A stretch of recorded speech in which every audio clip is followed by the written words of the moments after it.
So I'm visiting the Peggy Guggenheim Museum now.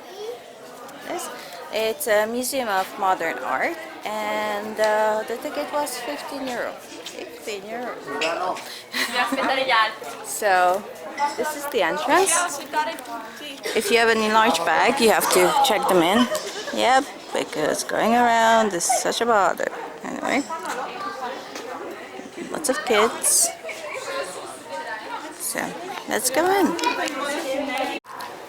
This is the sculpture garden, and it's the first thing you go to when you enter. While you are looking at the art displayed in the museum, let me tell you a little bit about Peggy Guggenheim and the building itself. So she was born in New York on the 26th of August 1898, the daughter of Benjamin Guggenheim and Florette Seligman. Benjamin Guggenheim was one of 7 brothers who with their father created a family fortune in the late 19th century from the mining and smelting of metals, especially silver, copper, and lead. Peggy grew up in New York. In 1912, her father died on the Titanic. In 1921, Peggy traveled to Europe. Thanks to her husband, Lawrence Vail, an artist, she became acquainted with many modern artists.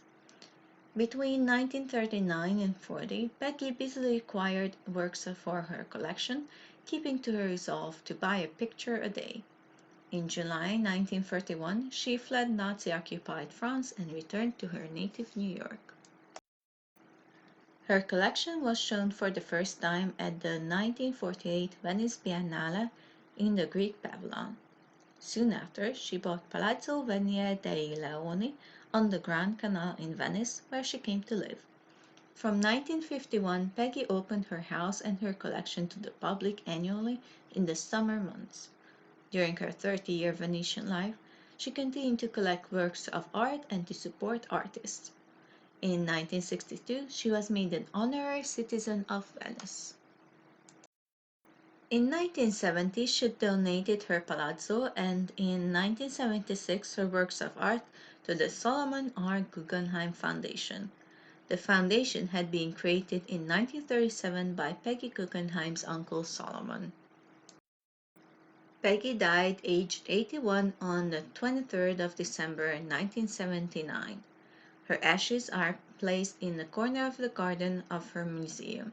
Since this time, under the oversight of the Guggenheim Foundation, the Peggy Guggenheim Collection has become one of the finest museums of modern art in the world.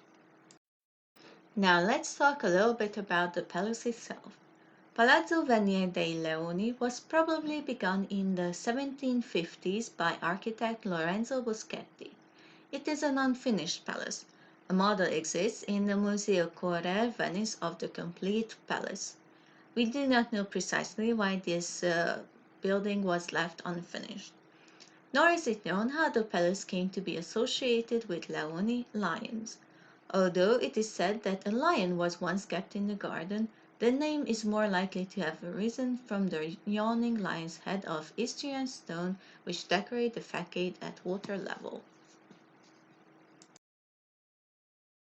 So if you go outside, then from the Grand Canal, this is the statue that's here. It's called the Angel of the City. Yep.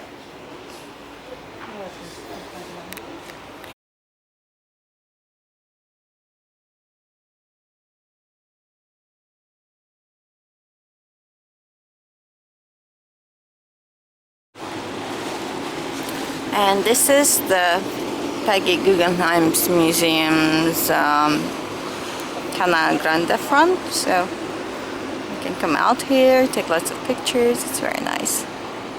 And this is what you see from the canal.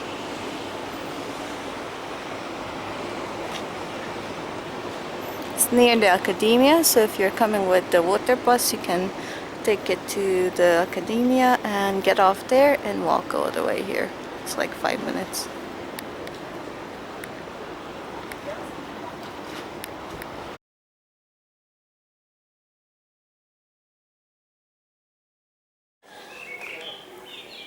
And this is the entrance of the periodical exhibit.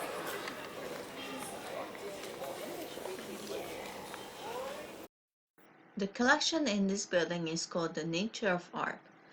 Jean Hans Arp was born on the 16th of September 1886 in Strasbourg. Besides making art, he also wrote poetry and essays. Throughout his life, he traveled often between Germany, France, and Switzerland, settling in either country for periods of time. He knew well the major artists of his lifetime. In 1954, Arp received the grand prize for sculpture at the Venice Biennale. He died on the 7th of June 1966 in Basel. Peggy Guggenheim purchased one of his small sculptures from the foundry just as she was starting to build her collection in 1933.